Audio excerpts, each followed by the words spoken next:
welcome to Book Talk. My name is Claire and today we'll be discussing Fangirl by Rainbow Rowell. Fangirl is a contemporary nonfiction. Its narrator is Kath, an 18-year-old girl who's just going off to college with her twin sister Ren. They live in Omaha, Nebraska. I loved this book. I thought this book was really good. I love that the narrator was an introverted girl who wrote fan fiction and never really liked to go out, but then had that element of the twin sister who's the best friend, who's kind of trying to force Kath to spread her wings when Kath is kind of backing up into the nest like, not happening. I really identified with Kath as a main character. I myself am very introverted. I'd rather stay home in my room and do art or read than go out and party.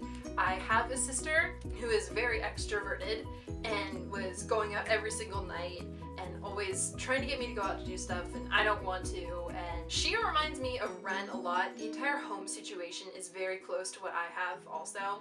I have a single parent with a sister who's very extroverted and then there's me. And so it was really fun reading a novel from a narrator who had that social anxiety aspect, because I don't get that a lot. You really don't get that in modern contemporary novels. It's just not there. I mean, they'll state that they have it. Sometimes you have a character, but it's almost never the main character that has that introverted social anxiety complex that I really loved. I loved it. And Rainbow Rowell is an amazing author. I love the fact that I found her. I actually found this book through Christine Riccio's The Noob's Guide to Contemporary. I was introduced to a lot of different authors and a lot of new novels that I hadn't even heard from, and Fangirl's one of them. I actually bought Fangirl last year, and I read about 50 pages, and for some reason I couldn't get into it. And then I actually had an English assignment, and I picked up the book because I thought, hey, this is an excellent reason to finally get through my TBR shelf. It was really nice to finally get that, and I could not put it down. I was only supposed to read something like 20 pages a day, and I was supposed to be done by May. I read about 100 pages a day. This book is 433 pages. I got done with it in 3 days. I am very proud. The main character in this novel, Kath, is a huge Simon Snow fan. Simon Snow can be compared to Harry Potter in our world. Funny thing is, Harry Potter exists in her world too. She's a huge Simon Snow fan. She writes Simon Snow fan fiction, and in the novel, she is writing a fan fiction called Carry On Simon. And Rainbow Rowell decided she's going to write that. She's gonna write it as herself, not as Kath and not as Gemma T. Leslie, who's the author of the Simon Snow books. Rainbow Rowell is going to write Carry On Simon. It comes out October 8th of this year. I'm really happy. I cannot wait. My review, I loved it. That is it for the non-spoilery section. So if you haven't read it, read it, come back, and we'll discuss everything, because spoilers, so goodbye. Okay, welcome back. So now if you hear any spoilers, you were warned. So I think why it took me so long to actually read this book, because I mean, if you look at it, it took me about a year. Oops. But in actuality, if I continuously read it, it only took me about 3 days. But I think for the first 25 or 50 pages, it was a little bit slow, not crazy slow, I don't even think slow is the right word for it, but just to me, it didn't feel right. You got introduced to characters really quickly. Kath, the narrator, Ren, her twin sister, Reagan, Kath's roommate, Levi, the guy who's always in their room, who is Reagan's friend, who Kath has a crush on.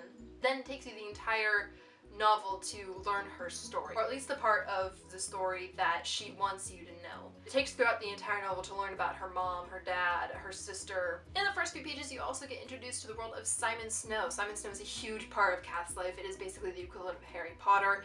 It is huge for her. The last book is coming out. She wants to finish her story, and it's really interesting having her trying to juggle fan fiction with school, with her love of Simon Snow, with growing up, with not wanting to leave that huge part of her childhood behind, which is still true for me and still true for so many others, and it really got to me and I really liked it. I am one of those people where when I read something really good, I have to write it down.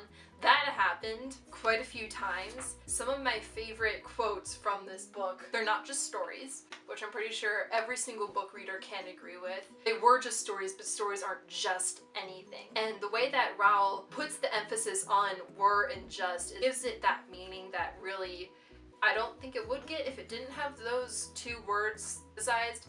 I'd rather pour myself into a world that I love and understand than try to make something up out of nothing. Falling down a cliff and grabbing branches. Trying to invent branches as I fall, which I think we can all relate to at some point in our lives. And do you hate it or are you just afraid? These are quotes that I feel like we can all relate to at some point. I related to them so strongly while I was reading the book even, and that is one of the things that I absolutely loved. In the book, you get introduced to Reagan. Reagan is on the first page. She is Kath's roommate, who Kath didn't want a roommate. Kath wanted to she wanted a roommate, but she wanted to move in with Ren. She thought that she and Ren were going to be roommates the entire time through college, just like they were their entire lives. Ren kind of butts her out in a good way, and says, you need to meet new people, I'm rooming with her, and so you need to find a roommate.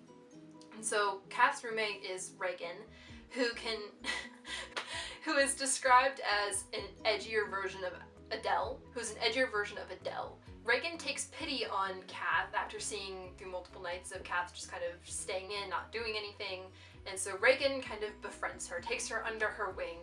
It adds a lot to Kath's life during college, and it kind of helps her get that college experience that her sister wanted her to have that she wouldn't have had if Reagan hadn't. There are a few climaxes in this book. There are a few really big plot points that just are what makes the story. One of them is when Kath comes home and finds out that her mom is trying to get a hold of her and Ren.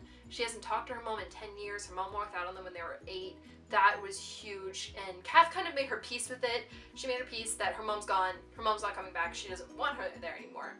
Ren, on the other hand, wants their mom back, and Ren is the one that kind of befriends their mom and adds her back into her life, which that made way for the big climax, which was when Ren gets alcohol poisoning. That scene was really hard for me to read.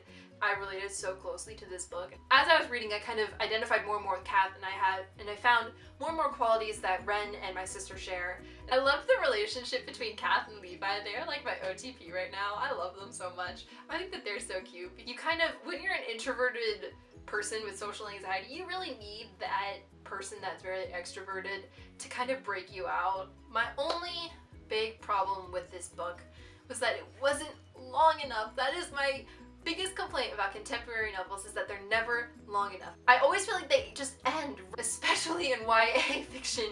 The two people get together. They just kind of end right there. You don't get to see what they're like together, and that is always so frustrating because I want to know what happens. I want to know how their relationship goes through the summer, and I just want to know more, and I want more from that world because you fall in love with it so much. It's not like with fantasy where a lot of times there's a lot of world building, so there are multiple books, and so you kind of almost get that closure that you never get with contemporary novels. I almost feel like you never get that closure because they're not long enough. I could do with an extra like 100 pages of this book just to see more of what happens after Kath and Ren make up, the end of college when they're all kind of partying for the summer, and I want more from that.